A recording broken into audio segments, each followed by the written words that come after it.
जय जगन्नाथ पिलाने तुमनु मो यूट्यूब चैनल लिपो क्लासेस को स्वागत। आशा करुच्ची पिलाने समस्ते भलरे थिबो। तो पिलाने आज आम देखिए कि आम +3 फास्ट सेमिस्टर गोटे कंपलसरी पेपर जैकि हमर VSC बा भैल्यू एडेड कोर्स। तो जो पिला माने एनईपी अनुसार सब एडमिशन करिसेंती बा आगु भी जे एडमिशन करते समस्ते +3 फास्ट सेमिस्टर रे तो VSC की गोटे कंपलसरी पेपर थिला सेटा हमर एनईपी अनुसार लागू होइतिला जैकि रही हमर कोन ना environmental studies and disaster management. तो यहाँ पूर्वर रही किंतु आर ना टी अलग था से कहुला ACC जी कि CBCS पैटर्न था। तो से कथा छाड़ा एवं देखा एनईपी अनुसार जो आम लागू होती VSC बा वैल्यू एडेड कोर्स जैकि रही कौन ना environmental studies and disaster management जहाँ आम ओडिया कही था कौन ना परिवेश अध्ययन और विपर्य परिचालना। तो ये पे बहुत सहज माने जदि कहबा तो रही एते भी किसी कष्ट ना विषय में आगुरी किसी जानीचे खाली किसी आम मन पकाइवाई रही यहाँ आमर +3 कला विज्ञान वाणिज्य समस्ते यहाँ कंपलसरी जे कि फास्ट सेमिस्टर दौछ। तो प्रथम पिला सिलेबस पर किसी आलोचना करनबा तार आम क्लास 2 स्टार्ट करवा। तो देखिए पिला आम ओडिया सिलेबस गोटे देखी ना देख प्रथम एक आम कौन जाना ना परिवेश अध्ययन पाठ्यक्रम बहुविभागीय स्वरूप बा मल्टीडिसिप्लिनारी नेचर ऑफ एनवायरमेंटल स्टडीज। तो आम कौन जाना ना परिवेश विषय जाना परिवेशर संज्ञा परिवेश अध्ययन सुजोग और तार गुरुत्व ता सहित आम जनसचेतनतार कौन आवश्यकता रही परिसंस्था विषय आम जाना जैव भूतत्व रासायनिक चक्र विषय आम जाना परिवेश प्रदूषण एति आम जाना। तो विषय तो आम किसी आगुरी पे धारणा पाई जमी परिवेश प्रदूषण परिसंस्था परिवेश ये विषय आम आगुरी किसी जाचे आम पाखापाखि चतुर्थ पंचम रू किसी विषय पढ़ा जाचे पढ़ीचे। तो तापर आस द्वितीय यूनिट देखा प्राकृतिक संबल और जैव विविधता आम तो दशम तो बहुत भल भाव पे पढ़ी आम जंगल संपद जल संपद खनि संपद बा संबल खनि संबल खाद्य संबल ये विषय आम आगुरी किसी जाचे खाली आम बास मन पकईदे बा रिभाइज करदे जमी आमर रहा नवीकरण और नवीकरण शक्तिर उत्स जंगल संपद जल संपद खनिज संपद खाद्य संपद शक्ति संपद मृत्तिका संपद प्राकृतिक संपद संरक्षण में गोटे व्यक्तिशेष भूमिका कौन होता है आम किपर जन व्यक्तिशेष भाव में आम प्राकृतिक संपद को संरक्षण कर जैव विविधता और तार संरक्षण बायोडाइवर्सिटी एंड तार कंजर्वेशन विषय आम जाना। तो बहुत इजी सब्जेक्ट पिला माने बहुत इजी चैप्टर गुड़ी रही किसी डरबार ना। तापर आसला आमर थर्ड यूनिट बा तृतीय एकक तापर आम जाना विपर्य और तार परिचालना विपर्य बा विपत्ति कौन ता सहित विपर्यर प्रकारभेद गुड़िक विषय जाना प्राकृतिक विपर्यर आलोचना देखा विपर्य परिचालन उपादान और तार संस्था समूह विषय आम आलोचना करवा। हाँ तापर आम प्राकृतिक दुर्विपाक किपर भाव प्रतिकार कर तार कि परिचालन करवा तार कॉर्पोरेट सामाजिक दायित्वबोध ये विषय में तृतीय एकक आम जाना। चतुर्थ एकक आम कौन जाना पे ना सामाजिक परिणाम और परिवेश विषय में जाना जो सोशल इश्यू गुड़िक रही आउ परिवेश पर तार कौन प्रभाव पड़ुची जमती परिवेश नीति शिक्षा और मूल्यबोध जलवायु परिवर्तन जो क्लाइमेट चेंज होची भूमंडल तापर उत्ताप जो वृद्धि पाउची ता विषय जाना तार प्रभाव कौन ताको आम केमती प्रशमित कर प्रशमन कर। तो परिवेशर सुरक्षा आईन सब विषय आम जाना परिवेश को सुरक्षा जिते सब आईन गुड़िक रही से विषय में आलोचना करें जपरी भाव में परिवेश सुरक्षा आईन वायु प्रदूषण आईन वायु सुरक्षा आईन सहित जंगल प्रदूषण सुरक्षा आईन वन्यप्राणी सुरक्षा आईन जंगल सुरक्षा आईन जैव विविधता सुरक्षा आईन बहुत गुड़ी आईन विषय में जाना। सहित आमर कठिन वर्ज्यवस्तु परिचालन विषय में जाना मानव जनसंख्या तत्व और परिवेश जनसंख्या तत्व शहरीकरण और समाज पर यार प्रभाव पे मोस्ट इंपोर्टेंट है शहरीकरण और समाज पर यार प्रभाव कौन है यहपरी भाव में मोर 4टी एकक रही पे आते भी किसी ना बहुत इजी रही डेरी कर पे आज आम यूनिट 1 किसी क्लास करनवा है परिवेश अध्ययन शिक्षा पाठ्यक्रम बहुविभागीय स्वरूप multidisciplinary nature of environmental studies. तो देखिए परिवेश शिक्षा पाठ्यक्रम कौन बा एनवायरमेंटल स्टडीज कौन तार प्रथम इंट्रोडक्शन विषय आम जाना देख परिवेशर संज्ञा और मूलतत्व बा कॉन्सेप्ट ऑफ एनवायरमेंट कौन आम से विषय प्रथम आलोचना करवा। समस्त अजैव जैविक तथा भौतिक उपादान गुड़िकर समष्टि जो समस्त जीवजगत से जीवन धारण प्रक्रिया संपादन करती साधारणतः परिवेश कही था। तो परिवेश क्या समस्त भल भाव जान पे जब कह तो आम आखि ବନ୍ଦ କରି ଖୋଲି ଯାହା ଦେଖୁଛୁ ତାକୁ ଆମେ ପରିବେଶ ବୋଲି କହିଦେଉ ସାଧାରଣତଃ। ତ ଯେଉଁଠାରେ ଆମର ସମସ୍ତ ଅଜୈବ ବା ଜୈବିକ ତଥା ବା ଭୌତିକ ହୋଇପାରୁ ଯେତେ ସବୁ ଉପାଦାନ ଗୁଡ଼ିକ ରହିଛି ସେମାନଙ୍କର ସମଷ୍ଟି, ଯେଉଁଥିରେ ସମସ୍ତ ଜୀବଜଗତ ସେମାନଙ୍କର ଜୀବନ ଧାରଣ ପ୍ରକ୍ରିୟା ସମ୍ପାଦନ କରନ୍ତି, ତାକୁ ଆମେ ପରିବେଶ କହିଥାଉ। ମାନେ ଯେଉଁଥିରେ ସମସ୍ତ ଜୀବଜଗତ ନିଜର ଜୀବନ ଧାରଣ ପ୍ରକ୍ରିୟାଟାକୁ ସମ୍ପାଦନ କରନ୍ତି ତାକୁ ଆମେ ପରିବେଶ ବୋଲି କହିଥାଉ।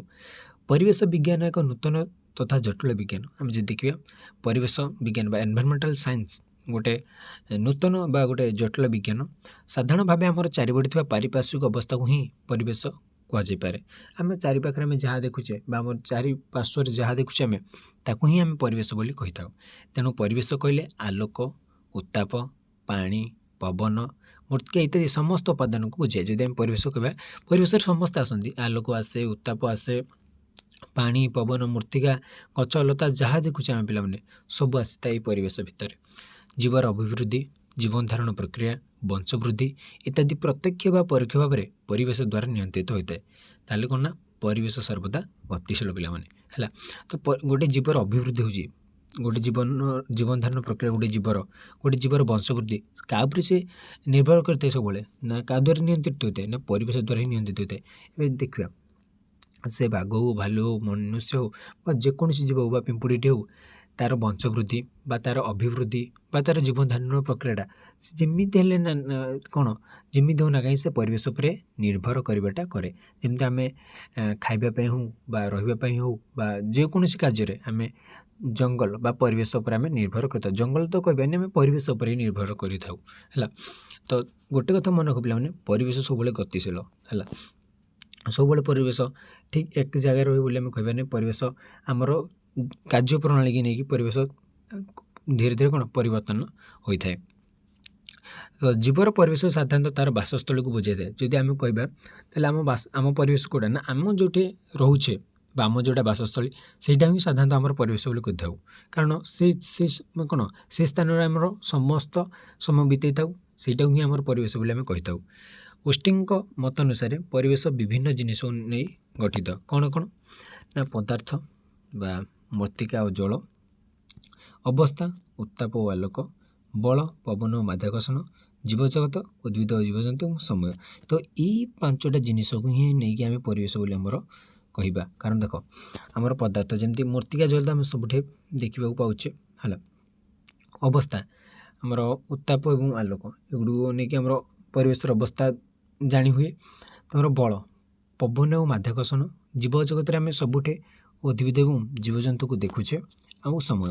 ଏ ପାଞ୍ଚଟା ଜିନିଷକୁ ନେଇକି ଆମର ପରିବେଶ ବୋଲି କହିଥାଉ। ତାହେଲେ ତାପରେ କ'ଣ ରହୁଛି ଦେଖିବେ ପିଲାମାନେ, ସ୍ଥାନୀୟ ତଥା ତତ୍କାଳୀନ ପାରିପାର୍ଶ୍ୱିକ ଅବସ୍ଥାକୁ ଅଣୁପରିବେଶ ବୋଲି କୁହାଯାଇଥାଏ, ଯାହାଦ୍ୱାରା କୌଣସି ଜୀବ ବିଶେଷ ଭାବେ ପ୍ରଭାବିତ ହୋଇଥାଏ। ତ ସ୍ଥାନୀୟ ତଥା ତତ୍କାଳୀନ ପାରିପାର୍ଶ୍ୱିକ ଅବସ୍ଥାକୁ ମାନେ ଯେଉଁଟା ଆମ ପାଖ ହେଲା, ଯେଉଁଟା ଆମ ପାଖ ପାରିପାର୍ଶ୍ୱିକ ଅବସ୍ଥା ରହିଛି ତାକୁ ଆମେ ଅଣୁପରିବେଶ କହିଥାଉ ବା ଛୋଟ ପରିବେଶ ହେଲା। ଯାହାଦ୍ୱାରା କି ଆମ ଜୀବଟା ବା ଯେକୌଣସି ଜୀବ ହେଉନା କାହିଁକି ବିଶେଷ ଭାବେ ସେମାନେ ପ୍ରଭାବିତ ହୋଇଥାନ୍ତି। ସେ ତାକୁ ଅଣୁପରିବେଶ। ପରିବେଶ କହିଲେ ଗୋଟେ ବହୁତ ବଡ଼ ଜିନିଷ ପିଲାମାନେ, କିନ୍ତୁ ଆମେ ଯେଉଁ ପାଖାପାଖି ରହୁଛେ ବା ଆମ ସ୍ଥାନୀୟ ଅଞ୍ଚଳଟିକୁ ବା ସ୍ଥାନୀୟ ପାରିପାର୍ଶ୍ୱିକ ଅବସ୍ଥାଟାକୁ ଆମେ ଅଣୁପରିବେଶ ବୋଲି କହିଥାଉ।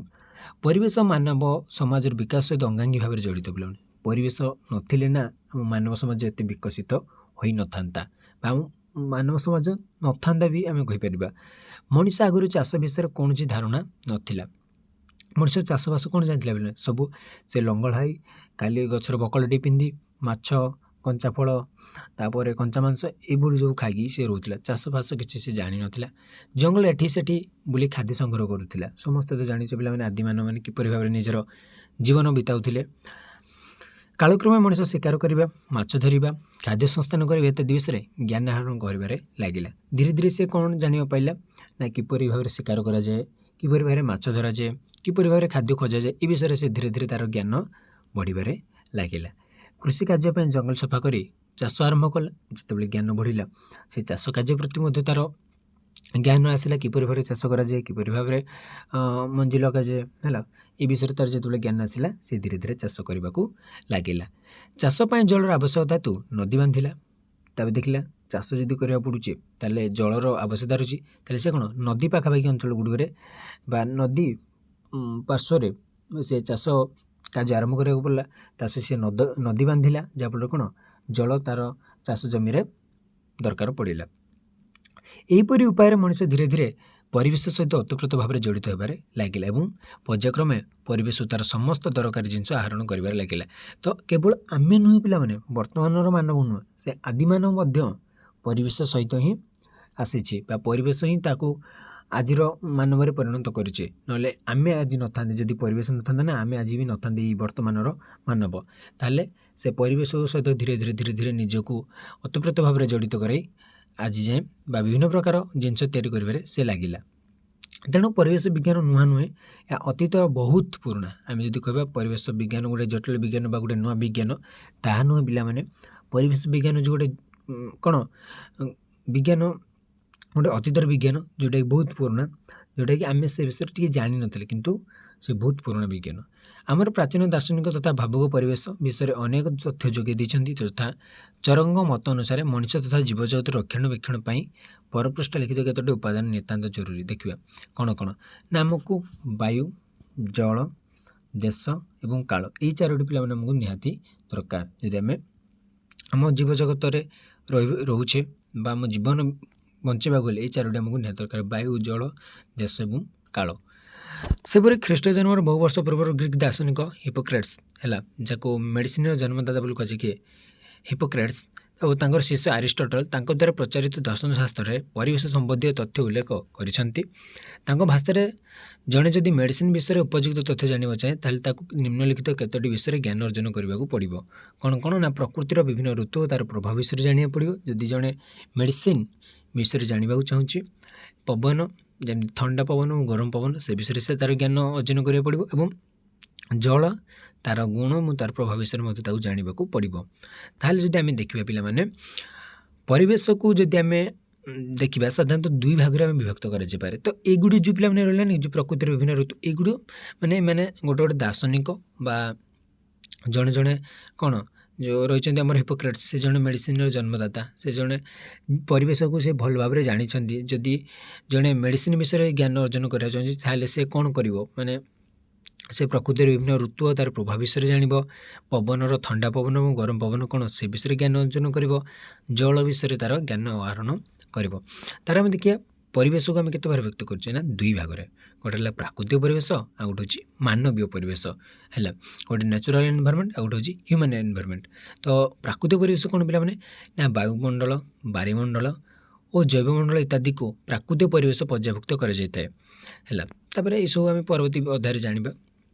ମାନବୀୟ ପରିବେଶରେ କ'ଣ କ'ଣ ନା, ପ୍ରାକୃତିକ ପରିବେଶ ସନ୍ତୁଳନରେ ପରିବର୍ତ୍ତନ ଘଟାଇ ନିଜର ସୁଖ ସ୍ୱାଚ୍ଛନ୍ଦ୍ୟ ପାଇଁ ମଣିଷ ଦ୍ୱାରା ସୃଷ୍ଟ ନୂତନ ପରିବେଶକୁ ମାନବୀୟ ପରିବେଶ କୁହାଯାଏ। ମାନବୀୟ ପରିବେଶ କାହାକୁ କୁହାଯାଏ ନା, ପ୍ରାକୃତିକ ପରିବେଶ ସନ୍ତୁଳନରେ ଯେଉଁ ପ୍ରାକୃତିକ ପରିବେଶ ରହିଛି, ସେଥିରେ କିଛି ପରିବର୍ତ୍ତନ ଘଟାଇ ନିଜର ସୁଖ ସୁବିଧା ପାଇଁ ଯେଉଁ ପରିବେଶଟି ଗୋଟେ ସୃଷ୍ଟି ହୁଏ, ଯେଉଁ ନୂତନ ପରିବେଶ ଗୋଟେ ସୃଷ୍ଟି ହୁଏ, ତାକୁ ଆମେ କହିବା ମାନବୀୟ ପରିବେଶ। ବୁଝାପଡ଼ିଲା? ତ ପ୍ରାକୃତିକ ପରିବେଶ କହିଲେ ଆମେ କାହାକୁ କାହାକୁ ବୁଝିବା, ବାୟୁମଣ୍ଡଳ, ବାରିମଣ୍ଡଳ, ଜୈବମଣ୍ଡଳ, ଆକୁ ବୁଝିଗଲେ ହେଲା, ଏଇଟା କିଛି ନାହିଁ। କିନ୍ତୁ ମାନବୀୟ ପରିବେଶ ଯଦି ଆମେ କହିବା, ସେହି ପ୍ରାକୃତିକ ପରିବେଶକୁ ମାନବ ବା ସେହି ପ୍ରାକୃତିକ ପରିବେଶରେ କିଛି ପରିବର୍ତ୍ତନ ଘଟାଇ ମାନବ ନିଜର ସୁଖ ସ୍ୱାଚ୍ଛନ୍ଦ୍ୟ ବା ନିଜର ସୁଖ ପାଇଁ ଯଦି କିଛି ନୂତନ ଯେଉଁ ପରିବେଶଟାକୁ ସୃଷ୍ଟି କରୁଛି, ତାକୁ ହିଁ ଆମେ କହିବା ମାନବୀୟ ପରିବେଶ। ତାହେଲେ ଦେଖିବା ପରିବେଶ ଶିକ୍ଷା ପାଠ୍ୟକ୍ରମର ବହୁ ବିଭାଗୀୟ ସ୍ୱରୂପ ବା multidisciplinary approach to environmental studies. ଦେଖିବା ପ୍ରକୃତିର ଦୁଇଟି ଅଙ୍ଗ ଯଥା ଗୋଟେ ଜୀବଜଗତ ଓ ପରିବେଶ ପରସ୍ପର ନିର୍ଭରଶୀଳ। ଯଦି ଦେଖିବା ପିଲାମାନେ, ପରିବେଶ କହିଲେ ଆମେ ଯଦି କହିବା ମାନବୀୟ ପରିବେଶ ହେଲା, ପ୍ରାକୃତିକ ପରିବେଶ ହେଲା। ପ୍ରାକୃତିକ ପରିବେଶ ଯଦି ଆମେ ଦେଖିବା, ବାରିମଣ୍ଡଳ, ବାୟୁମଣ୍ଡଳ, ଜୈବମଣ୍ଡଳ, ଏଗୁଡ଼ିକୁ ଗୋଟେ କରିଦେବା, ଜୀବଜଗତ ଗୋଟେ ସାଇଡ୍ କରିଦେବା ହେଲା। ପରିବେଶର ସମସ୍ତ ଅବସ୍ଥା ଏକତ୍ରିତ ଭାବେ ଜୀବର ଅଭିବୃଦ୍ଧିରେ ସହାୟକ ହୋଇଥାଏ। ତ ପରିବେଶର ଯେତେ ସବୁ ଅବସ୍ଥା ରହିଛି, ଗୋଟେ ଜୀବକୁ ଛୋଟରୁ ବଡ଼ କରିବାରେ ବହୁତ ସାହାଯ୍ୟ କରେ ପିଲାମାନେ। ତାକୁ ଆମେ ଯେତେବେଳେ ଛୋଟ ହେଉଛେ, ଆମକୁ ମଧ୍ୟ ପରିବେଶ ବହୁତ ମାତ୍ରାରେ ସାହାଯ୍ୟ କରୁଛି। ଯେତେବେଳେ ଆମେ ବଡ଼ ହେଉଛେ, ପରିବେଶ ଆମକୁ ବହୁତ ସାହାଯ୍ୟ କରୁଛି। ତେଣୁ ଜୀବଜଗତର ପରିବେଶ ସହିତ ସମ୍ପର୍କକୁ ପରିବେଶ ବିଜ୍ଞାନ ବା ଇକୋଲୋଜି ବୋଲି କୁହାଯାଏ। ତ ଜୀବଜଗତରେ ପରିବେଶ ସହିତ ଯେଉଁ ମନୁଷ୍ୟର ବା ଜୀବଜଗତର ଯେଉଁ ସମ୍ପର୍କ ରହିଛି, ତାକୁ ପରିବେଶ ବିଜ୍ଞାନ ବୋଲି କୁହାଯାଏ। ଡେଭିଡ୍ ଥରୁ ସମ୍ଭବତଃ ପ୍ରଥମ ବୈଜ୍ଞାନିକ ଯିଏକି 1858 ମସିହାରେ ପ୍ରଥମେ ମନୁଷ୍ୟର ପାରିପାର୍ଶ୍ୱିକ ଅବସ୍ଥାର ଉପାଦେୟତା ବିଷୟରେ ସଚେତନ କରାଇଥିଲେ। କିଏ? ଡେଭିଡ୍ थ्योरी है से प्रथम वैज्ञानिक थे जे कि मनुष्य और पारिपार्श्विक अवस्था व परिवेश सहित जो संपर्कटा रही उपदेयता रही से विषय से सचेतन करते आसले H Reiter and Ernst Haeckel मनीष और तार पारिपार्श्विक अवस्थार संपर्क को परिवेश विज्ञान बा इकोलोजी भाव में अभिहित कले। ओडम 1963 जीव प्रकृतिर निबिड़ संपर्क रूपे प्रकाश करछंती। तेणु वर्तमान परिवेश विज्ञान कहले साधारणतः परिवेश और जीव जगतर उभय को बुझाई और उभय परस्पर उपर निर्भरशील। देखो पे तो जीव जगत सब बेले परिवेश उपर निर्भरशील, तो परिवेश जीव जगत उपर निर्भरशील बोली आम कहीपर ना, किंतु जदि आम देखा तो आम सब बेले जिते सब जीव जगत रही समस्ते से पिंपुड़ी ठार आरंभ कर हाथी पर्यंत समस्त आम क्या डिपेंडेंट सब आम परिवेश उपर डिपेंड सब आम निर्भरशील। तो से परिवेशर सुरक्षा आम उपर गोटे मुख्य दायित्व। तो परिवेश विज्ञान इकोलोजी निम्नलिखित केतोटी भाग विभक्त कर देख प्रथम आसला व्यस्त परिवेशिका है जहाँ आम कह ऑटो इकोलोजी आत्म परिस्थिति बोली आम देखा यह गोटे प्रकार जीव और तार परिवेश उपर सीमित। एटा गोटे प्रकार जीव है ये गोटे मानने से कहला ऑटो माने एक बोले आम ये कह एक आत्म परिस्थिति की एक। तो जीवर जीवन चक्र प्रत्येक अवस्था परिवेश उपादान गुड़िक द्वारा प्रभावित। उक्त प्रक्रिया एपरी निर्दिष्ट समय निर्घट अनुसार संगठित होता है जहाद्वारा को जैविक घड़ी बायोलोजिकल क्लॉक परिवेश घड़ी कहुए है। तो ये जो प्रक्रियाटा रहा व्यक्तिगत परिस्थिति से गोटे प्रकार जीव तार परिवेश विषय सीमित हो रही है। जीवर जो जीवन चक्र चली था पे तार प्रत्येक अवस्था परिवेश उपादान गुड़ी द्वारा प्रभावित होता है। यही प्रक्रियाटा गोटे निर्दिष्ट समय निर्घंट अनुसार संगठित होता है जहाद्वारा को जैविक घड़ी परिवेश घड़ी बोली कहुए। तासला समष्टि परिवेशिका। समष्टि परिवेशिका कौन होता है ना यह गोटे जीव गोष्ठी समस्त जीव और से परिवेश सहित संपर्क तथा जीव मान मध्य अंत संपर्क कि परिवेश सहित अंत संपर्क अध्ययन करें।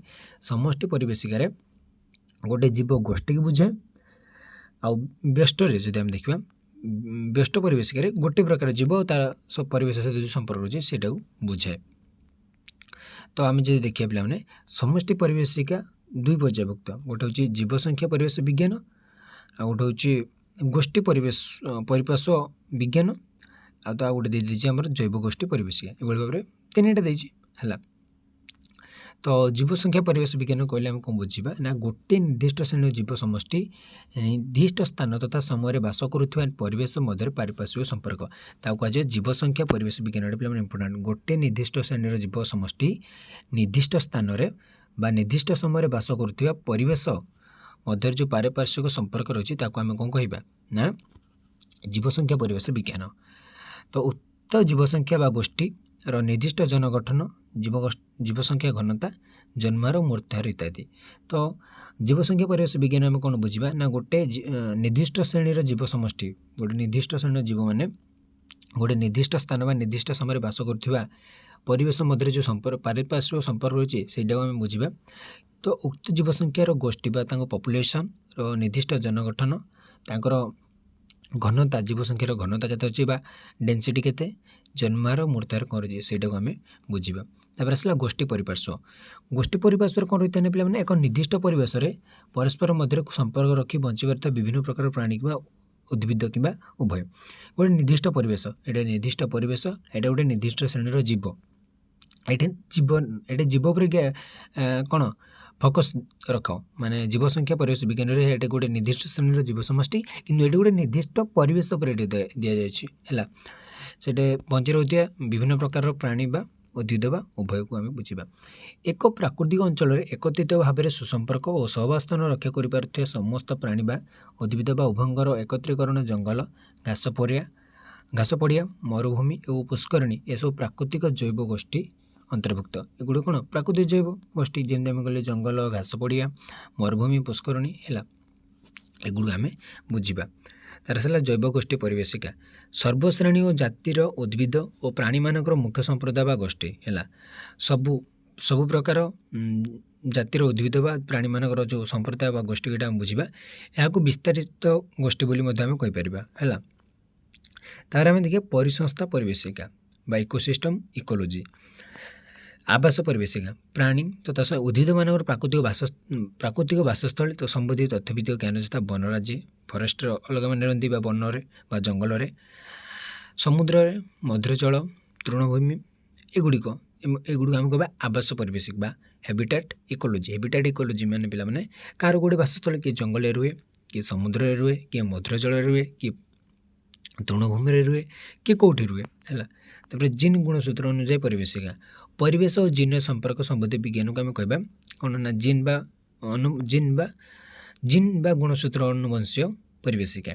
ତାର ଆସିଲେ ପରିବେଶ ଭୂଗୋଳ ତ ଜଳବାୟୁ ତାର ପ୍ରଭାବ ବା ପୃଥିବୀରେ ବୃକ୍ଷଲତା ପ୍ରାଣୀମାନଙ୍କର ଅବସ୍ଥାନ ବା ପରିବିସ୍ତାର କ'ଣ ସେ ବିଷୟରେ ତାକୁ ଆମେ କହିବା ପରିବେଶ ଭୂଗୋଳ। ତାର ବିକିରଣ ପରିବେଶିକାରେ ଆମେ ଦେଖିବା ଯେଉଁ ପରିବେଶ ପ୍ରଦୂଷଣ ତା ସହିତ ବିକିରଣ ସମ୍ବନ୍ଧୀୟ ତଥ୍ୟକୁ ଆମେ କହିବା ତାକୁ ବିକିରଣ ପରିବେଶିକା ବା ରେଡ଼ିଏସନ୍ ଇକୋଲୋଜି। ବିଭିନ୍ନ ପ୍ରକାର ପରିବେଶିକା ରହିଛି ପିଲାମାନେ ଆମର ହେଲା।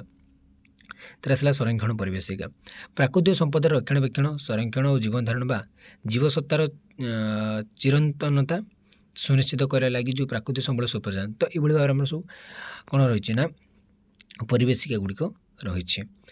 ଏଇଠୁ ପିଲାମାନେ ଆମେ ଦେଖିବା ଗୋଟେ କ'ଣ ନା ଇମ୍ପୋର୍ଟାଣ୍ଟ ପରିବେଶ ଶିକ୍ଷା ପାଠ୍ୟକ୍ରମର ଉଦ୍ଦେଶ୍ୟ ଓ ତା'ର ଗୁରୁତ୍ୱ କ'ଣ ହେଲା। Scope and importance of environmental studies ଆମେ ଏନଭାରମେଣ୍ଟାଲ ଷ୍ଟଡିଜ୍ ବା ପରିବେଶ ଶିକ୍ଷା କାହିଁକି ପଢ଼ୁଛେ, ତା'ର ଉଦ୍ଦେଶ୍ୟ କ'ଣ, ତା'ର ଗୁରୁତ୍ୱ କ'ଣ। ଦେଖ ପରିବେଶ ଶିକ୍ଷା ଯେକୌଣସି ଜୀବ ସହ ତା'ର ପରିବେଷ୍ଟନୀ ଗୁରୁତ୍ୱ ଦେଇଥାଏ। ତ ଆମର ସମ୍ପର୍କ ପରିବେଶ ସହିତ କ'ଣ ଅଛି ତା'ର ଗୁରୁତ୍ୱ ବୁଝେ। ପରିବେଶ କେବଳ ପ୍ରାଣୀ ଉଦ୍ଭିଦମାନଙ୍କ ମଧ୍ୟରେ ସୀମାବଦ୍ଧ ନୁହେଁ। ଯଦି ଆମେ କହିବା ପରିବେଶ ଯଦି କଥା କହିବା ଆମ ମନକୁ ଖାଲି କ'ଣ ଆସିଥିବ, ବହୁତ ଗୁଡ଼ିଏ ଉଦ୍ଭିଦ ଏବଂ ବହୁତ ଗୁଡ଼ିଏ ପ୍ରାଣୀ, ଗଛଲତା ଥିବ, ଜଙ୍ଗଲଟିଏ ଥିବ, ସେଥିରେ ବିଭିନ୍ନ ପ୍ରକାର ଜୀବମାନେ ରହୁଥିବେ, ସେଇଟା ବୁଝେ ନା ପିଲାମାନେ। ମନୁଷ୍ୟ ସୃଷ୍ଟିର ଯଥେଷ୍ଟ ପୂର୍ବରୁ ନାନା ପ୍ରକାର ଜୀବଜନ୍ତୁଙ୍କ ଆବାସସ୍ଥଳୀ ରୂପେ ପୃଥିବୀ ତା'ର ପରିବେଷ୍ଟନୀ ପରିଗଣିତ ହେଉଥିଲା। କେବଳ ମନୁଷ୍ୟ ରହିବା ପାଇଁ କ'ଣ ପୃଥିବୀଟା ତିଆରି ହେଇଛି କି ପିଲାମାନେ? ନା, ଅନ୍ୟାନ୍ୟ ଜୀବମାନେ ମଧ୍ୟ ରହୁଥିଲେ ବା ଅନ୍ୟାନ୍ୟ ଉଦ୍ଭିଦ ସମସ୍ତଙ୍କର ଏଇଟା କ'ଣ ଆବାସସ୍ଥଳୀ। ଏଇ ଜୀବଜନ୍ତୁମାନେ ପ୍ରକୃତିର ସମ୍ପୂର୍ଣ୍ଣ ନିୟନ୍ତ୍ରଣରେ ଚଳପ୍ରଚଳ ହେଉଥିଲେ। ତ ପରିବେଶ ଯେପରି ଭାବରେ ପରିବର୍ତ୍ତନ ହେଉଥିଲା ଏଇ ଜୀବଜନ୍ତୁମାନେ ସେଭଳି ଭାବରେ ନିଜର ଚଳପ୍ରଚଳ କରୁଥିଲେ। ମନୁଷ୍ୟର ସୃଷ୍ଟି ପରିବେଶ ପ୍ରକ୍ରିୟାରେ ପରିବର୍ତ୍ତନ ସୃଷ୍ଟି କଲା। ଦେଖ ମନୁଷ୍ୟର ସୃଷ୍ଟି ପୂର୍ବରୁ ଆଉ ଯେଉଁ ସବୁ ଜୀବମାନେ ଥିଲେ ସେମାନେ କ'ଣ ପରିବେଶର ଅବସ୍ଥାକୁ ନେଇ ସେମାନେ ତାଙ୍କର ନିଜର କାର୍ଯ୍ୟ କରୁଥିଲେ ହେଲା। କିନ୍ତୁ ଯେତେବେଳେ ମନୁଷ୍ୟର ସୃଷ୍ଟି ହେଲା ପରିବେଶ ପ୍ରକ୍ରିୟାରେ କିଛିଟା ପରିବର୍ତ୍ତନ ଦେଖାଗଲା। ଶୀତ ଖରା ବର୍ଷା ରଖିବା ପାଇଁ ମନୁଷ୍ୟ ନିଜର ବାସସ୍ଥାନ ରଚନା କଲା, ନିଜେ ସବୁ ଘର ତିଆରି କଲା, ଗଛ କୋରଡ଼ରେ ରହିଲା, ଗୁମ୍ଫାରେ ରହିବାକୁ ଲାଗିଲା, ଧୀରେ ଧୀରେ ଘର ତିଆରି କଲା। ତ ବହୁତ ଗୁଡ଼ିଏ ଜିନିଷ କ୍ରମେ ଆବଶ୍ୟକତା ଅନୁଯାୟୀ ମନୁଷ୍ୟ ପ୍ରକୃତିର ପରିବର୍ତ୍ତନରେ ସାହାଯ୍ୟ କଲା ଏବଂ ପର୍ଯ୍ୟାୟକ୍ରମେ ମନୁଷ୍ୟ ସଭ୍ୟତାର ଦ୍ୱାରଦେଶରେ ଉପନୀତ ହେଲା ଏବଂ ପ୍ରକୃତିକୁ ନିଜର ନିୟନ୍ତ୍ରଣ ମଧ୍ୟ ରଖିବାକୁ ଚେଷ୍ଟା କଲା। ତାପରେ ସେ ସେଇ ପରିବେଶରେ ରହିଲା, ପରିବେଶକୁ ପରିବର୍ତ୍ତନ କରାଇଲା ଏବଂ ପରିବେଶକୁ ନିଜର କାବୁ କରିବାରେ ବା ନିଜ ନିୟନ୍ତ୍ରଣରେ ରଖିବାକୁ ସେ ଚେଷ୍ଟା କଲା। ତାପରେ ଦେଖିବା ଉନ୍ନତ ଜୀବନଯାପନ ପ୍ରଣାଳୀ ଶିଳ୍ପ ସମୃଦ୍ଧତା ପ୍ରାକୃତିକ ସମ୍ପଦର ମନଇଚ୍ଛା ବିନିଯୋଗ ଯୋଗୁଁ କ୍ରମେ ପ୍ରାକୃତିକ ଭାରସାମ୍ୟ ନଷ୍ଟ ହେବା ଲାଗିଲା। ତ ସେ ନିଜର ଲାଇଫଷ୍ଟାଇଲ୍ ଲକ୍ଜରିୟସ୍ ଲାଇଫଷ୍ଟାଇଲ୍ ତାପରେ ଆମର କ'ଣ ଶିଳ୍ପ ଦିନକୁ ଦିନ ବଢ଼ିବାରେ ଲାଗିଲା, ପ୍ରାକୃତିକ ସମ୍ପଦର ମନଇଚ୍ଛା ବିନିଯୋଗ କରାଗଲା, ଯାହାଫଳରେ ପରିବେଶରେ କ'ଣ ପ୍ରାକୃତିକ ଭାରସାମ୍ୟ ନଷ୍ଟ ହେବାରେ ଲାଗିଲା ପିଲାମାନେ। ତେଣୁ ମନୁଷ୍ୟ ଜୀବନର ବର୍ତ୍ତମାନର ସୃଷ୍ଟ ସମସ୍ୟା ପ୍ରାୟତଃ ପରିବେଶ ସହିତ ସଂଶ୍ଳିଷ୍ଟ ହେଲା। ଦେଖାଯାଉଛି ଗୋଟିଏ ସମସ୍ୟା ସମାଧାନ କରିବାକୁ ଯାଇ ଆଉ ଗୋଟିଏ ବଡ଼ ସମସ୍ୟା ସୃଷ୍ଟି ହେଉଛି, ଯଥା ମନୁଷ୍ୟକୁ ରୋଗ କବଳରୁ ରକ୍ଷା କରିବା ପାଇଁ ବିଭିନ୍ନ ଉପାୟ ଅବଲମ୍ବନ କରାଯାଉଛି, ଯାହାଫଳରେ ମନୁଷ୍ୟର ଜୀବନ ଶକ୍ତି ବଢ଼ିଯାଉଛି। କିନ୍ତୁ ଅନ୍ୟପକ୍ଷରେ ଜୀବସଂଖ୍ୟା ବୃଦ୍ଧି ପୃଥିବୀ ପ୍ରକୃତିର ବହନ କରିବା ଶକ୍ତି ବା caring capacity of the earth ବାହାରକୁ ଚାଲିଯାଉଛି। ଦେଖ ଆମେ ଗୋଟେ ଜୀବନକୁ ରକ୍ଷା କରିବା ପାଇଁ, ଗୋଟେ ଜୀବକୁ ରକ୍ଷା କରିବା ପାଇଁ ବା ଗୋଟେ ମନୁଷ୍ୟକୁ ରକ୍ଷା କରିବା ପାଇଁ ରୋଗ କବଳରୁ ଆମେ ତାକୁ କ'ଣ ମେଡ଼ିସିନ ଦେଉଛେ, ଯାହାଫଳରେ କ'ଣ ମନୁଷ୍ୟର ଜୀବନ ଶକ୍ତିଟା ବଢ଼ିଯାଉଛି, ସେ ଅଧିକ ଦିନ ବଞ୍ଚି ରହୁଛି। କିନ୍ତୁ ସେଇଭଳି ଭାବରେ ଅଧିକ ଦିନ ବଞ୍ଚିବା ଫଳରେ କ'ଣ ହେଉଛି ନା ଯେଉଁ ପୃଥିବୀରେ ଯେତିକି କାପାସିଟି ଅଛି ଲୋକମାନଙ୍କୁ ରଖିବାଟା ବା ବହନ କରିବାଟା, ତ ସେ ତାର ବାହାରକୁ ସେ ଚାଲିଯାଉଛି, ମାନେ ସେ ଆଉ ଏତେ କଣ୍ଟ୍ରୋଲ ସେ କରିପାରୁନି, ଯାହାଫଳରେ ବର୍ଦ୍ଧିତ ଜନସଂଖ୍ୟା ପାଇଁ ଅଧିକ ଖାଦ୍ୟ, ଅଧିକ ବାସସ୍ଥାନ ଆଉ ଅଧିକ କିଛି ଆବଶ୍ୟକ ପଡ଼ୁଛି। ଜଙ୍ଗଲ ସଫା କରି ଚାଷ ଜମି କରାଯାଉଛି।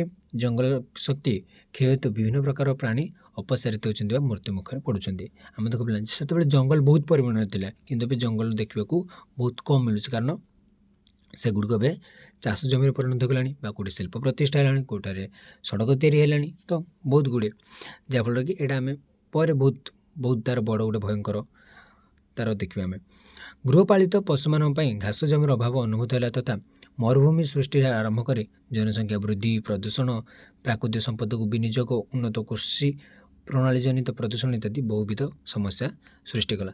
ତ ଏଭଳି ଭାବରେ ଅନେକ କାରଣ ପିଲାମାନେ ଯେଉଁଟାକି ଆମର ପରିବେଶକୁ ନଷ୍ଟ କରୁଛି ବା ପରିବେଶର ଭାରସାମ୍ୟ ନଷ୍ଟ କରୁଛେ, ପରିବେଶର ସନ୍ତୁଳନକୁ ସେ ବିଗାଡ଼ି ଦେଉଛି।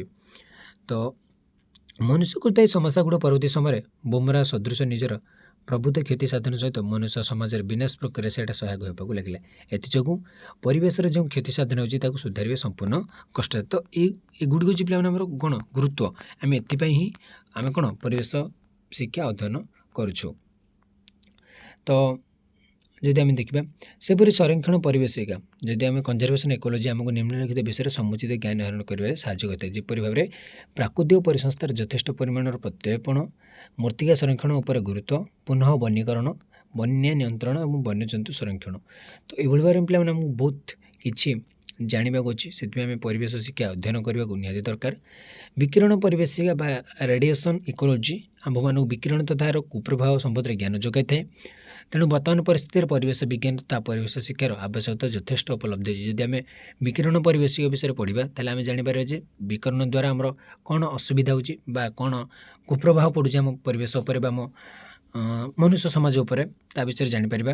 ତା ସହିତ ପରିବେଶ ଶିକ୍ଷା ଆମମାନଙ୍କୁ ପରିବେଶ ଜନିତ ନାନା ସମସ୍ୟା ସମାଧାନରେ ସାହାଯ୍ୟ କରେ, ଯେମିତି ବିଶ୍ୱତାପନ ବା ଗ୍ଲୋବାଲ୍ ୱାର୍ମିଂ, ପ୍ରଦୂଷଣ ସମସ୍ୟା, ପଲ୍ୟୁସନ୍ ପ୍ରୋବ୍ଲେମ୍, ଏଗୁଡ଼ିକୁ ଦୂରେଇବାରେ ସାହାଯ୍ୟ କରିବା କ'ଣ ଆମକୁ ସେ ଏଗୁଡ଼ିକର ସମାଧାନରେ ସାହାଯ୍ୟ କରିଥାଏ। ପରିବେଶ ବିକାଶକୁ ଆମେ ଅଲଗା ଭାବେ ବିଚାର କରିପାରିବା ନାହିଁ। ପରିବେଶକୁ ମଧ୍ୟ ଧ୍ୟାନ ଦେବାକୁ ପଡ଼ିବ ଏବଂ ବିକାଶକୁ ମଧ୍ୟ ଧ୍ୟାନ ଦେବାକୁ ପଡ଼ିବ। ତାକୁ ଅଲଗା ଭାବେ ବିଚାର କରିପାରିବା ନାହିଁ। ପରିବେଶ ବିଷୟରେ ସଚେତନ ନ ରହିବା ଆମର ଅଜ୍ଞତାର କାରଣ। ଆମେ ପରିବେଶ ବିଷୟରେ ବହୁତ ସଚେତନ ରହିବା ଦରକାର। ତ ଆମେ ଶିକ୍ଷିତ ଗୋଷ୍ଠୀଙ୍କ ମଧ୍ୟରେ ଜ୍ଞାନଟା ସୀମିତ ହୋଇ ରହିଯାଉଛି। ଆମେ ଜାଣିଲେ ଆମ ପାଖରେ ହିଁ ସେ ଜ୍ଞାନ ରହିଲା। ଆମେ ଲୋକଙ୍କୁ ସେ ବିଷୟରେ ବୁଝିବା, ପରିବେଶ ପ୍ରଦୂଷଣ ହେବା ଦ୍ୱାରା କ'ଣ କ'ଣ ନଷ୍ଟ ହେଉଛି, ପରିବେଶର ପ୍ରାକୃତିକ ଭାରସାମ୍ୟ ନଷ୍ଟ ହେବା ଦ୍ୱାରା କ'ଣ କ'ଣ ଅସୁବିଧା ହେବ ହେଲା ପରେ ଆମେ ପରିବେଶ କିପରି ଭାବରେ ସୁରକ୍ଷା ଦେଇପାରିବା ଏ ବିଷୟରେ ମଧ୍ୟ ଆମକୁ ଧ୍ୟାନ ଦେବାକୁ ପଡ଼ିବ। ତା ସହିତ ଦାରିଦ୍ର୍ୟ ନିରକ୍ଷରତା, ଯିଏ କିଛି ପଢ଼ିନି ବା ଜାଣିନି ପିଲାମାନେ ପରିବେଶ ଶିକ୍ଷା ବିଷୟରେ, ସେ କ'ଣ ବା ଜାଣିବ ସେ ପରିବେଶର ମୂଲ୍ୟ। ସେ ତ ଗଛ ଫଛ କାଟି ଦେଉଛି, ଯେମିତି ପ୍ରାକୃତିକ ଜୀବଗୁଡ଼ିକୁ ବା ପରିବେଶର ଜୀବଗୁଡ଼ିକୁ ସେମାନେ ମାରି ଦେଉଛନ୍ତି ବା କଷ୍ଟ ଦେଉଛନ୍ତି ଏଭଳି ଭାବରେ। ତ ଆମକୁ ବହୁତ ପରିମାଣରେ କ'ଣ ପିଲା ଲୋକମାନଙ୍କ ଉପରେ ସଚେତନ ତିଆରି କରିବା ଦରକାର ଏବଂ ପରିବେଶ ଶିକ୍ଷା ଆମକୁ ନିହାତି ଦରକାର। ସ୍କୁଲ ଓ କଲେଜ ସ୍ତରରେ ପରିବେଶ ବିଜ୍ଞାନ ଶିକ୍ଷା ତଥା ଜ୍ଞାନ ବିତରଣ ପାଇଁ ପରିବେଶ ବିଜ୍ଞାନକୁ ପାଠ୍ୟକ୍ରମ ଅନ୍ତର୍ଭୁକ୍ତ କରାଇବା ଆବଶ୍ୟକ। ଯେମିତି ଏବେ ତୁମର ସେଇଟା ଆଡ଼୍ ହେଇଛି ପିଲାମାନେ ସ୍କୁଲ ବା କଲେଜ ସ୍ତରରେ। ଜନସାଧାରଣଙ୍କ ପାଇଁ ଟିଭି, ରେଡ଼ିଓ ତଥା ଅନ୍ୟାନ୍ୟ ଗଣମାଧ୍ୟମର ବ୍ୟବହାର ଜରୁରୀ। ସୌଭାଗ୍ୟବଶତଃ ଜନସାଧାରଣ ପରିବେଶ ଜନିତ ସମସ୍ୟା ପ୍ରତି ଧୀରେ ଧୀରେ ସଚେତନ ହେବାରେ ଲାଗିଛନ୍ତି। ଏହା ଲାଗି ରହିଲେ ଆମେ ଆଶା କରୁ ଯେ ଆଗାମୀ ଭବିଷ୍ୟତରେ ପରିବେଶ ଅପଚୟ ଟିକେ କମ୍ ହେବ। ତା ସହିତ ଆମେ ଗୋଟେ ସୁନ୍ଦର ପ୍ରଦୂଷଣ ରହିତ ପୃଥିବୀର ସ୍ୱପ୍ନ ଆମ ଭବିଷ୍ୟତ ପିଢ଼ି ପାଇଁ ଦେଖିପାରିବା। ତ ଲୋକମାନେ ଧୀରେ ଧୀରେ ସେହି ବିଷୟରେ ସଚେତନ ହେଲେଣି, କିନ୍ତୁ ଆହୁରି ସଚେତନ ହେବାର ଆମର ଆବଶ୍ୟକତା ରହିଛି। ତ କେବଳ କମ୍ ପରିମାଣରେ ଜାଣିଲେ ହେବନି, ପିଲାମାନେ ବହୁତ ପରିମାଣରେ ଲୋକମାନେ ଜାଣିବାକୁ ପଡ଼ିବ, ବହୁତ ପରିମାଣରେ ଲୋକମାନଙ୍କୁ ସଚେତନ କରିବାକୁ ପଡ଼ିବ। ତାହେଲେ ଏବେ ଆମେ ଦେଖିବା ପିଲାମାନେ ପରିବେଶ ଅଧ୍ୟୟନ ପ୍ରତି ଜନସଚେତନର ଆବଶ୍ୟକତା କ'ଣ ରହିଛି। ପରିବେଶ ଅପଚୟ କେବଳ ଭାରତ ପାଇଁ ନୁହେଁ ପିଲାମାନେ, ଏହା ସମଗ୍ର ପୃଥିବୀ ପାଇଁ ଚିନ୍ତାର କାରଣ। ସେଥିପାଇଁ ସମାଜର ସବୁ ସ୍ତରରେ ଜାଗୃତି ସୃଷ୍ଟି ହେବା ଆବଶ୍ୟକ। ଲୋକମାନଙ୍କୁ ପରିବେଶର ବିଭିନ୍ନ ସମସ୍ୟା ବିଷୟରେ ଅବଗତ କରାଇବା ଆବଶ୍ୟକ। ଆମେ ଯେ କହିବା ଯେ ଏଇଟା ପରିବେଶ ଅପଚୟ ହେଉଛି ବା ପରିବେଶ ନଷ୍ଟ ହେଉଛି କେବଳ ଭାରତ ପାଇଁ ନୁହଁ, ସେଇଟା ପିଲାମାନେ ସେଇଟା ସମଗ୍ର ପୃଥିବୀ ପାଇଁ ଗୋଟେ ଚିନ୍ତାର କାରଣ ପାଲଟି ଗଲାଣି। ସେଥିପାଇଁ ସମସ୍ତଙ୍କୁ ଆମେ ସେ ବିଷୟରେ ସଚେତନ କରିବା ଆବଶ୍ୟକ।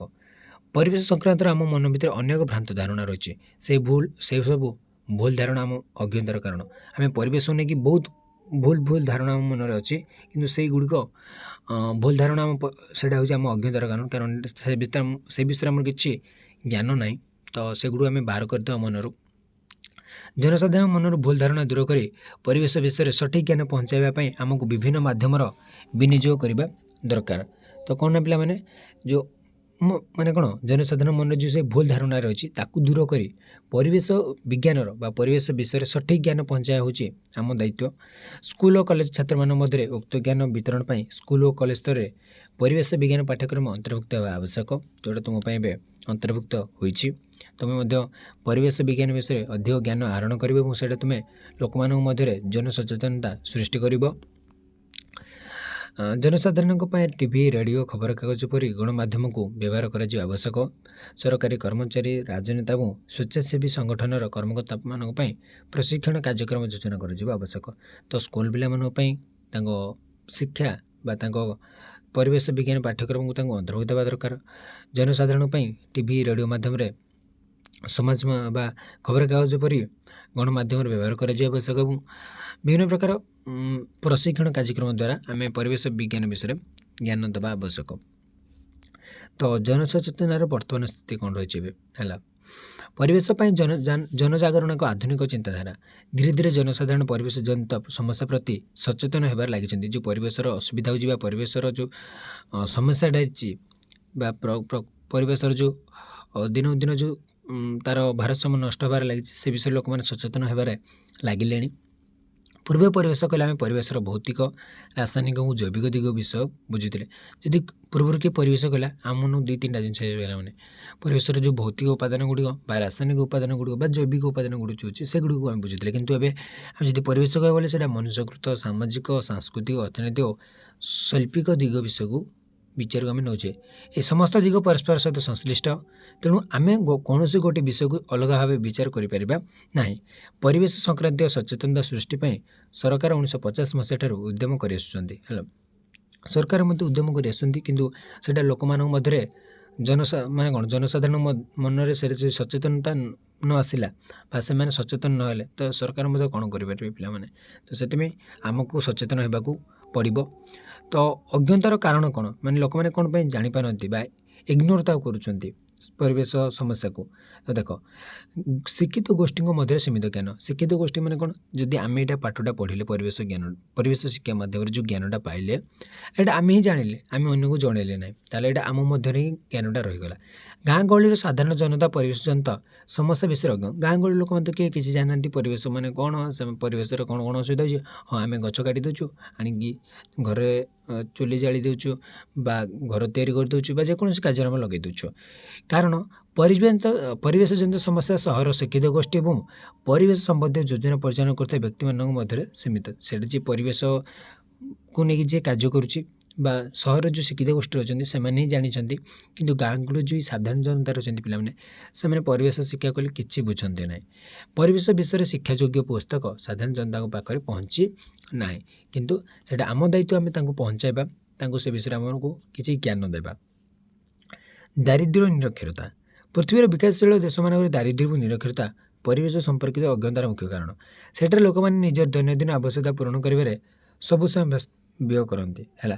ସେମାନେ ଯେଉଁଠାରେ ଦାରିଦ୍ର୍ୟ ବା ନିରକ୍ଷରତା ଥାଏ, ସେମାନେ କିପରି ଭାବରେ ମୁଁ ଆଜି କ'ଣ ଖାଇବି ବା କାଲି ପାଇଁ ସେମାନେ ସବୁ ଆଗୁଆ ପ୍ଲାନିଂ କରିକି ବା ନିଜର ଦୈନନ୍ଦିନ ଆବଶ୍ୟକତା ପୂରଣ କରିବା ପାଇଁ ସବୁ ସମୟ ସେଥିରେ ସେମାନେ ଲଗାଇ ଦିଅନ୍ତି। ସେମାନେ ପରିବେଶ ବିଷୟରେ କିଛି ଭାବିବା ପାଇଁ ତାଙ୍କ ପାଖରେ ସମୟ ହିଁ ନଥାଏ।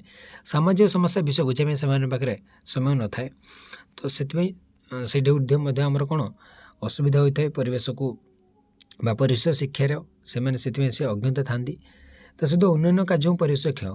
ଭୁଲ ଯୋଜନା ଏବଂ ଅଜ୍ଞତା ଯୋଗୁଁ ଉନ୍ନୟନ ନାମରେ କରାଯାଉଥିବା ଖଣି ଉତ୍ତୋଳନ, ନଦୀବନ୍ଧ ଯୋଜନା, ନୂଆ କଳକାରଖାନା ସ୍ଥାପନ ଇତ୍ୟାଦି କାର୍ଯ୍ୟ ଯୋଗୁଁ ପରିବେଶର ପଦାନବତି ବା ଡିଗ୍ରେଡେସନ୍ ଅଧିକ ହେଉଛି। ଦେଶର ସମୃଦ୍ଧି ସହିତ ପରିବେଶର ପଦାବନତି ଏକ ସମୟରେ ହୋଇଛି। ତ ଆମେ ଦେଶର ସମୃଦ୍ଧିକୁ ଦେଖିବା, ତା ସହିତ ପରିବେଶର ଯେମିତି ଅସୁବିଧା ନୁହେଁ ବା ପରିବେଶ ଯେମିତି କିଛି କ୍ଷତି ନ ପହଞ୍ଚେ ସେ ବିଷୟରେ ମଧ୍ୟ ଆମକୁ ଧ୍ୟାନ ଦେବାକୁ ପଡ଼ିବ। ତ ଲୋକମାନଙ୍କ ପାଖରେ ସଠିକ୍ ଜ୍ଞାନ ମଧ୍ୟ ନାହିଁ, ସଠିକ୍ ଜ୍ଞାନର ଅଭାବ ରହିଛି। ଆମ ଶିକ୍ଷା ବ୍ୟବସ୍ଥାରେ ଜୀବନ ନୀତିଦିନିଆ ସମସ୍ୟା ପାଠ୍ୟକ୍ରମରେ ଅନ୍ତର୍ଭୁକ୍ତ ନୁହେଁ। ଯେଉଁ ନୀତିଦିନ ଆମେ ଯେତେ ସବୁ ଅସୁବିଧା ଭୋଗୁଛେ ସେଇଟା କିଛି ଅନ୍ତର୍ଭୁକ୍ତ ନାହିଁ। ପରିବେଶ ଜନିତ ସମସ୍ୟା ଆମ ସ୍କୁଲ ବା କଲେଜ ପାଠ୍ୟକ୍ରମରେ ସାମିଲ କରାଯାଇ ନାହିଁ।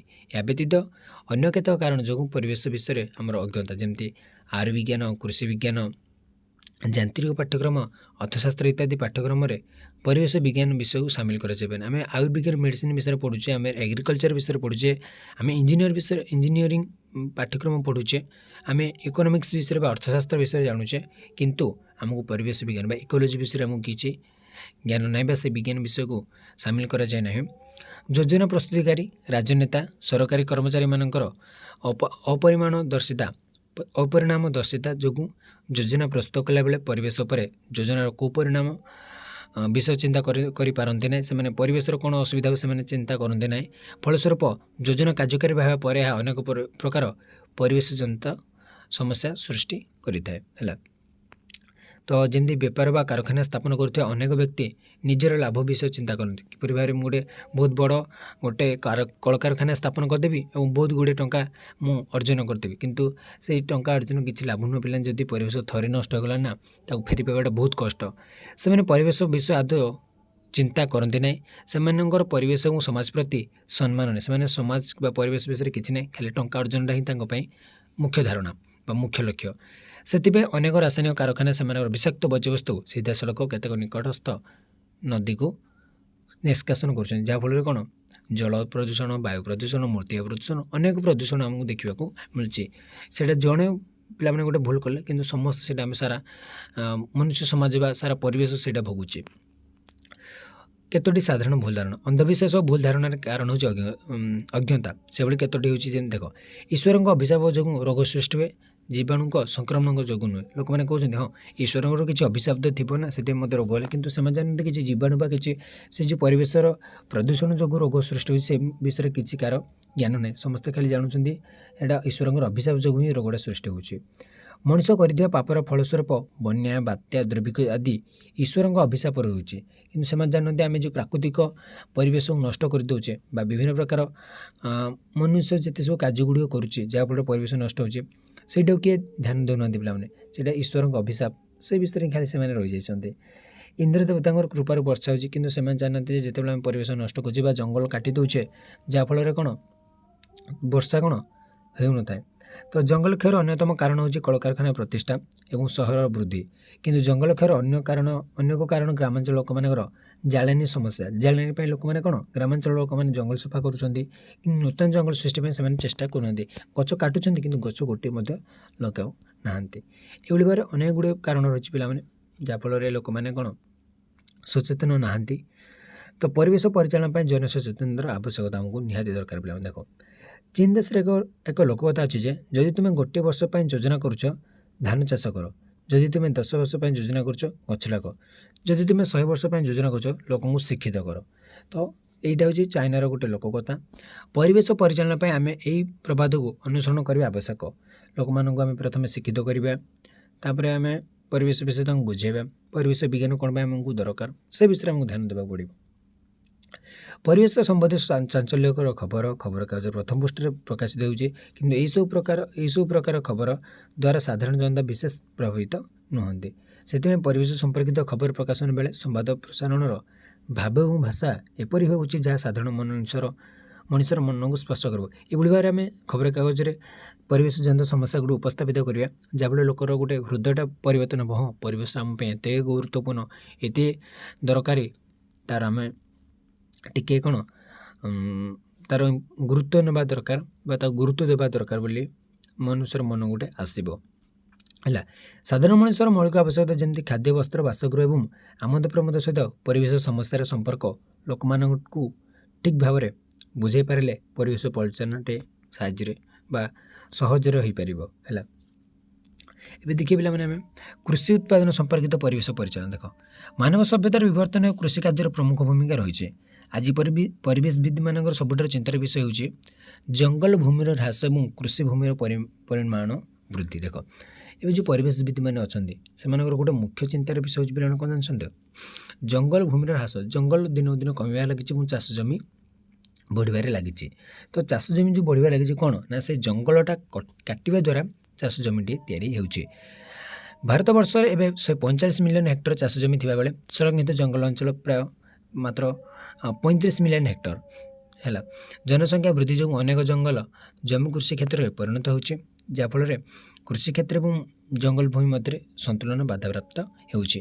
ପୂର୍ବକାଳରେ ପାରମ୍ପରିକ ପଦ୍ଧତି ଅବଲମ୍ବନ କରି ଗୋବର ଖତ, ପ୍ରାକୃତିକ ବର୍ଷା, ସୂର୍ଯ୍ୟତାପ ଉପରେ ନିର୍ଭର କରି ଚାଷ କାର୍ଯ୍ୟ କରାଯାଉଥିବା ବେଳେ କିନ୍ତୁ ଜନସଂଖ୍ୟା ଓ ବିସ୍ଫୋରଣ ଯୋଗୁଁ ଏବେ ଆଧୁନିକ କୃଷି ପଦ୍ଧତି କ'ଣ ହେଉଛି ଅନୁସୃତ ହେଉଛି। ସେତେବେଳେ କ'ଣ ପ୍ରାକୃତିକ ବର୍ଷା, ଗୋବର ଖତ ଏଗୁଡ଼ିକୁ ବ୍ୟବହାର କରି କ'ଣ କୃଷି କାର୍ଯ୍ୟ ହେଉଥିଲା, କିନ୍ତୁ ଏବେ ନା, ଏବେ ସବୁ ଆଧୁନିକ କୃଷି ପଦ୍ଧତି କ'ଣ ବ୍ୟବହାର କରାଯାଉଛି।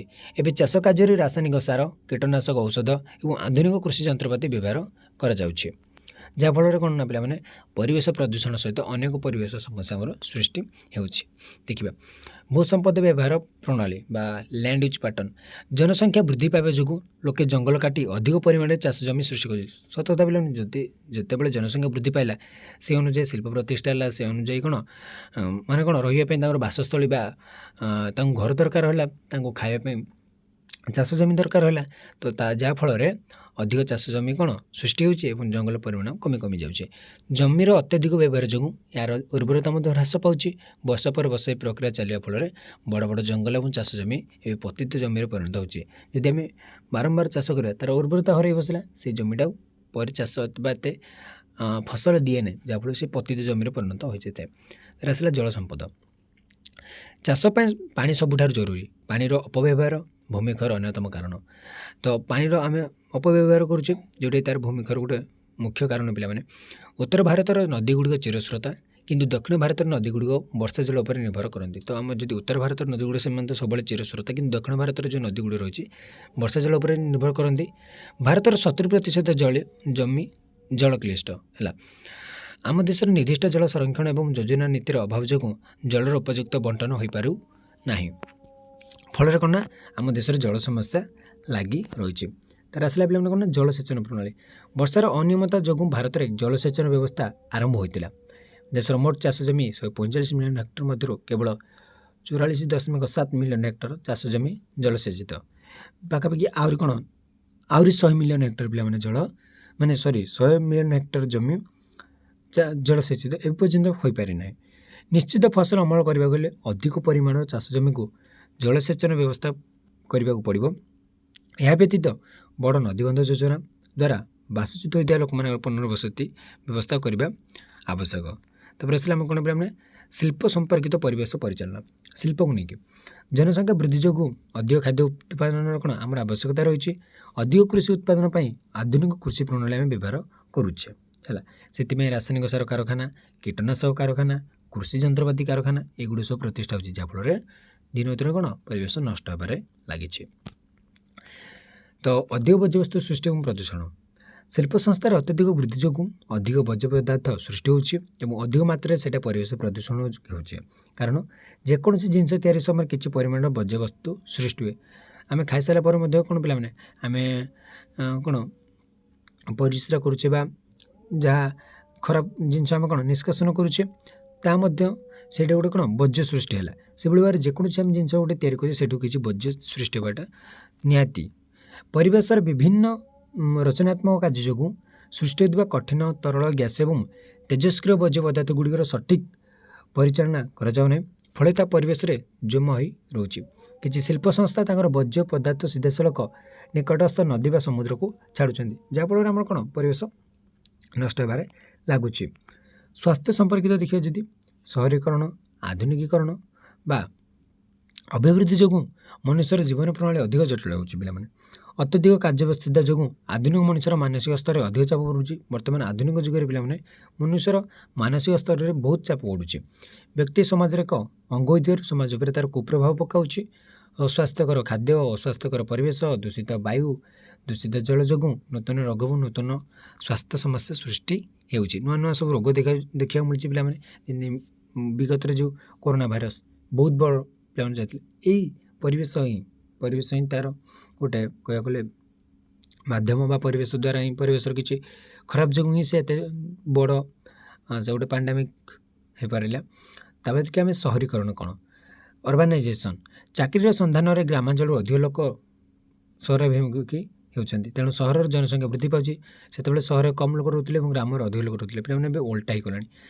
ଗ୍ରାମରେ କମ୍ ଲୋକ ଏବଂ ସହରରେ ଅଧିକ ଲୋକ ରହୁଛନ୍ତି। କାରଣ ଚାକିରି, ଭଲ ସ୍ୱାସ୍ଥ୍ୟ, ଭଲ ଶିକ୍ଷା ପାଇଁ ସବୁ ସହରାଭିମୁଖୀ ହେଉଛନ୍ତି। ସହରରେ ମଣିଷ ଚଳିବା ପାଇଁ ଆବଶ୍ୟକ ହେଉଥିବା ଜଳ, ବିଦ୍ୟୁତ୍ ଶକ୍ତି, ଖାଦ୍ୟ, ବାସଗୃହ ଇତ୍ୟାଦି ସୁବିଧା ସମସ୍ତଙ୍କୁ ଉପଲବ୍ଧ ହେଉନାହିଁ। ଅଭାବ ଯୋଗୁଁ ସହରାଞ୍ଚଳ ଲୋକ ଅସ୍ୱାସ୍ଥ୍ୟକର ଜୀବନଶୈଳୀ ବିତାଇବାକୁ ମଧ୍ୟ ବାଧ୍ୟ ହେଉଛନ୍ତି। କିନ୍ତୁ ସବୁ ଜାଗାରେ ସମାନ ପରିସ୍ଥିତି ନୁହଁ। ଗୋଟେ ଜାଗାରେ କ'ଣ ଅସ୍ୱାସ୍ଥ୍ୟ ପରିବେଶରେ ମଧ୍ୟ ଲୋକମାନେ ରହିବାକୁ ବାଧ୍ୟ ହେଉଛନ୍ତି। ସହରର ଆବର୍ଜନାକୁ ସହରତଳି ଅଞ୍ଚଳରେ ଜମା କରିବା ଫଳରେ ବାୟୁ ପ୍ରଦୂଷଣ ଏବଂ ଭୂମିତଳ ଜଳ ପ୍ରଦୂଷଣ ହେବା ସହିତ ଅନ୍ୟାନ୍ୟ ଅନେକ ପ୍ରକାର ସ୍ୱାସ୍ଥ୍ୟ ସମସ୍ୟା ଆମର ସୃଷ୍ଟି ହେବାରେ ଲାଗୁଛି। ତ ଯାହାଫଳରେ ଅଧିକ ରୋଗ ସୃଷ୍ଟି ହେଉଛି ପିଲାମାନେ। ଅସ୍ୱାସ୍ଥ୍ୟକର ପରିବେଶ ଏବଂ ଦୂଷିତ ଜଳ ପିଇବା ଫଳରେ ସହରର ନିମ୍ନବିତ୍ତ ବର୍ଗର ଲୋକମାନେ ଅନେକ ପ୍ରକାର ରୋଗ ଦ୍ୱାରା ଆକ୍ରାନ୍ତ ହେଉଛନ୍ତି। ଅସ୍ୱାସ୍ଥ୍ୟକର ପରିବେଶ ସେଥିରେ, କାରଣ ଅଧିକ ଲୋକ ସେଥିରେ ବାସ କରିଲେ ଅଧିକ ପରିବେଶ ପ୍ରଦୂଷଣ ହେଲା, ଅଧିକ ଜଳ ପ୍ରଦୂଷଣ ହେଲା, ଯାହାଫଳରେ ଅନେକ ପ୍ରକାର ରୋଗ ଦ୍ୱାରା ସେମାନେ ଆକ୍ରାନ୍ତ ହେଉଛନ୍ତି। ଭାରତର ସବୁ ସହରରେ ଏକ ସମସ୍ୟା ଏକା ପ୍ରକାରର। ବର୍ଷା ଋତୁ ଆରମ୍ଭରେ ଲୋକମାନେ ଆନ୍ତରିକ ରୋଗ, କାମଳ ରୋଗ, କଲେରା ଇତ୍ୟାଦି ଜଳ ଦ୍ୱାରା ବ୍ୟାପୁଥିବା ବିଭିନ୍ନ ରୋଗରେ ଆକ୍ରାନ୍ତ ହୋଇଛନ୍ତି। ଏଥିସହିତ ଗ୍ରାମାଞ୍ଚଳ ଆସି ନୂଆ ଭାବେ ସହରରେ ବାସ କରୁଥିବା ଲୋକମାନେ ଅନେକ ମାନସିକ ସମସ୍ୟା ଭୋଗ କରୁଛନ୍ତି। ତାପରେ ଆସିଲା ଅପପୁଷ୍ଟି ବା ଯେଉଁ ମାଲ ନ୍ୟୁଟ୍ରିସନ୍। ଅନିଶ୍ଚିତ ରୋଜଗାର ଓ ଅସ୍ୱାସ୍ଥ୍ୟକର ବାସାବସ୍ଥା ସହରୀବାସୀମାନଙ୍କର ଅପପୁଷ୍ଟିର କାରଣ। ଅପପୁଷ୍ଟି ସ୍ୱାସ୍ଥ୍ୟ ସମସ୍ୟାର ଅନ୍ୟତମ କାରଣ। ଉନ୍ନତ ଦେଶମାନଙ୍କରେ ସୀମିତ ସ୍ୱାସ୍ଥ୍ୟ ସେବା ଯୋଗୁଁ ପରିସ୍ଥିତି ଅଧିକ ଖରାପ ହେଉଛି। ଦେଖ, ନିଶ୍ଚିତ ରୋଜଗାର ନାହିଁ ବା ଅସ୍ୱାସ୍ଥ୍ୟକର ପରିବେଶରେ ସେମାନେ ଯଦି ବାସ କରିବେ, ଅପପୁଷ୍ଟି ହେବାଟା ସିଓର। ଅପପୁଷ୍ଟି ସ୍ୱାସ୍ଥ୍ୟଟା ଗୋଟେ ଅନ୍ୟତମ କାରଣ, ଯେଉଁଟା ଉନ୍ନତ ଦେଶମାନଙ୍କରେ ସୀମିତ ସ୍ୱାସ୍ଥ୍ୟ ସେବା ଯୋଗୁଁ ଆମର ପରିସ୍ଥିତି ଅଧିକ ଖରାପ ଭାବରେ ଲାଗୁଛି। ତାର ଆସିଲା ଉଦ୍ବେଗର ଅନ୍ୟ କାରଣ। କୃଷି, ସ୍ୱାସ୍ଥ୍ୟ, ଶିଳ୍ପ ଇତ୍ୟାଦି ସମସ୍ୟା ସହିତ ଅନ୍ୟ କେତୋଟି ସମସ୍ୟା ପ୍ରତି ତୁରନ୍ତ ଧ୍ୟାନ ଦେବା ଆବଶ୍ୟକ। ସେଗୁଡ଼ିକ ହେଲା ପରିବେଶ ଶିଳାଚାଳ ବା ନୈତିକତା, ପରିବେଶ ଆଇନ ପ୍ରଣୟନ, ପରିବେଶ ଅର୍ଥନୀତି, ତା ସହିତ ଜଙ୍ଗଲ ପରିଚାଳନା, ତୃଣଭୂମି ଓ ବନ୍ୟପ୍ରାଣୀ ସଂରକ୍ଷଣ, ବାସଚ୍ୟୁତଙ୍କ ପୁନର୍ବସତି ଇତ୍ୟାଦି। ତ ଉକ୍ତ ବିଷୟଗୁଡ଼ିକ ଏହି ପୁସ୍ତକରେ ଅନ୍ୟ ସ୍ଥାନରେ ବର୍ଣ୍ଣନା କରାଯାଇଛି। ଏ ସମସ୍ତ ଦିଗ ପ୍ରତି ସାମାଜିକ ସଚେତନତା ସୃଷ୍ଟି ହେବା ଆବଶ୍ୟକ। ତାପରେ ଦେଖିବା ପିଲାମାନେ ତାର କ'ଣ ସଠିକ୍ ଯୋଜନା ବା ପ୍ରପର୍ ପ୍ଲାନିଂ ହେବା ଦରକାର। ଜନସଂଖ୍ୟା ବୃଦ୍ଧି, ଖାଉଟି ଦ୍ରବ୍ୟର ଅଧିକ ବ୍ୟବହାର ଏବଂ ଅଧିକ ବର୍ଜ୍ୟବସ୍ତୁର ସୃଷ୍ଟି ବର୍ତ୍ତମାନ ସମାଜର ଗୋଟେ ପ୍ରଧାନ ସମସ୍ୟା। ପିଲାମାନେ ଦିନକୁ ଦିନ ଜନସଂଖ୍ୟା ବଢ଼ିବାରେ ଲାଗିଛି, ଖାଇବା ଦ୍ରବ୍ୟର ଆବଶ୍ୟକତା ଦିନକୁ ଦିନ ବଢ଼ିବାରେ ଲାଗିଛି ବା ଅଧିକ ବ୍ୟବହାର ହେଉଛି ଏବଂ ଅଧିକ ବର୍ଜ୍ୟବସ୍ତୁ ସୃଷ୍ଟି ହେବାରେ ଲାଗିଛି, ଯେଉଁଟାକି ବର୍ତ୍ତମାନ ସମାଜର ଗୋଟେ ମୁଖ୍ୟ ସମସ୍ୟା। ତେବେ ସମସ୍ତ ସମସ୍ୟାର ସମାଧାନ ହୋଇପାରିବ ଯଦି ଅନୁଶାସିତ ଜୀବନଶୈଳୀ ସହିତ ସଠିକ୍ ଯୋଜନା କରିବେ। ଆମେ ସମସ୍ୟାର ସମାଧାନ କରିପାରିବା। ସମସ୍ୟା ଅଛି ମାନେ ସମାଧାନ ତାର ରହିଛି, କିନ୍ତୁ ତାକୁ ଭଲ ଭାବରେ ସଠିକ୍ ଯୋଜନା ଦ୍ୱାରା ଆମେ ତାକୁ କ'ଣ କରିପାରିବା ନା ତାର ସମାଧାନ କରିପାରିବା। ପରିବେଶ ସଚେତନ ନାଗରିକ ନିଜ ଅଞ୍ଚଳଠାରୁ ଆରମ୍ଭ କରି ଜାତୀୟ ସ୍ତର ପର୍ଯ୍ୟନ୍ତ ସବୁ କ୍ଷେତ୍ରରେ ପରିବେଶ ସମସ୍ୟା ସହିତ ସଂଶ୍ଳିଷ୍ଟ ହେବେ। ସବୁ ସ୍ତରର ଗୋଷ୍ଠୀର ଉନ୍ନତିକୁ ବ୍ୟକ୍ତି ଲାଭ ଅପେକ୍ଷା ଅଧିକ ଗୁରୁତ୍ୱ ଦେବାକୁ ପଡ଼ିବ। ତ ଆମେ କ'ଣ ଗୋଟେ ବ୍ୟକ୍ତି ଗୋଷ୍ଠୀର ଉନ୍ନତିକୁ ଧ୍ୟାନ ଦେବାକୁ ପଡ଼ିବ ନିଜ ଲାଭ ଅପେକ୍ଷା। ଅପବ୍ୟବହାର ଅପେକ୍ଷା ସଂରକ୍ଷଣକୁ ପ୍ରାଧାନ୍ୟ ଦେବା ଆବଶ୍ୟକ। ପରିବେଶରୁ ସିଧାସଳଖ ଉପକାର ପାଉଥିବା ବ୍ୟକ୍ତି ବା ଗୋଷ୍ଠୀମାନଙ୍କୁ ପରିବେଶ ସଂରକ୍ଷଣ ଓ ପତିତ ପରିବେଶର ଉଦ୍ଧାର ପାଇଁ ଅଧିକ ଯତ୍ନ ସହକାରେ କାର୍ଯ୍ୟ କରିବାକୁ ପଡ଼ିବ। ତ ଏଇ ଯଦି ଆମେ କରିବା ପିଲାମାନେ ପରିବେଶର ଅପବ୍ୟବହାର କମ୍ ହେବ ଏବଂ ଆମେ ଗୋଟେ ସୁନ୍ଦର ପୃଥିବୀ ଆମ ପରବର୍ତ୍ତୀ ପିଢ଼ି ପାଇଁ ଆମେ ଛାଡ଼ିପାରିବା। ତ ପିଲାମାନେ ଆଜି ପାଇଁ ଆମେ ଏତିକି ଦେଖିବା। ପରବର୍ତ୍ତୀ କ୍ଲାସ୍ରେ ଆମେ ପରିବେଶର ବିଭିନ୍ନ ଉପାଦାନ ବିଷୟରେ ଜାଣିବା। ତ ଆଜିର କ୍ଲାସ୍ରେ ପିଲାମାନେ ଆମେ ଜାଣିଲେ କି ତ କିପରି ଭାବରେ ଆମେ ପରିବେଶକୁ ସଚେତନ କରିପାରିବା ବା ପରିବେଶ ପରିଚାଳନା ପାଇଁ ଆମେ ଜନସଚେତନତାର ଆବଶ୍ୟକତା କ'ଣ ରହିଛି ଏବଂ ଆମେ ବିଭିନ୍ନ ପ୍ରକାର ଜାଣିଲେ କିପରି ଭାବରେ ଆମେ ପରିବେଶର ଶିକ୍ଷା ଆମ ପାଇଁ କେତିକି ଇମ୍ପୋର୍ଟାଣ୍ଟ ବା ତା'ର ଉଦ୍ଦେଶ୍ୟ ଏବଂ ତା'ର ଗୁରୁତ୍ୱ ବିଷୟରେ ଆମେ ଜାଣିଲେ। ତାପରେ ଆମେ ବିଭିନ୍ନ ପ୍ରକାର ପରିବେଶିକା ବିଷୟରେ ଜାଣିଲେ ବା ଇକୋସିଷ୍ଟମ୍ ବିଷୟରେ ଆମେ ଜାଣିଲେ ବା ବହୁ ବିଭାଗ ବିଷୟରେ ତା'ର ଜାଣିଲେ। ତାପରେ ଆମେ ପରିବେଶ କ'ଣ ସେ ବିଷୟରେ ଆମେ କିଛି ପାଇଲେ ଜାଣିଲେ ବା ପରିବେଶର ସଂଖ୍ୟା ବିଷୟରେ ଆମେ ଜାଣିଲେ। ତ ପରବର୍ତ୍ତୀ କ୍ଲାସ୍ ଗୁଡ଼ିକରେ ଆମେ ଦେଖିବା କି ତ ଆମକୁ ପରିବେଶର ଉପାଦାନ ବିଷୟରେ ଆମେ ଟିକେ ଜାଣିବା। ପରିବେଶର ଉପାଦାନ ତାପରେ ଆମେ ଧୀରେ ଧୀରେ ଅନ୍ୟ କ୍ଲାସ୍ ଗୁଡ଼ିକୁ କରିବା। ତ ଆଜି ପିଲାମାନେ କ୍ଲାସ୍ 2 ରଖିଲି। ରହିଲି। ଜୟ ଜଗନ୍ନାଥ।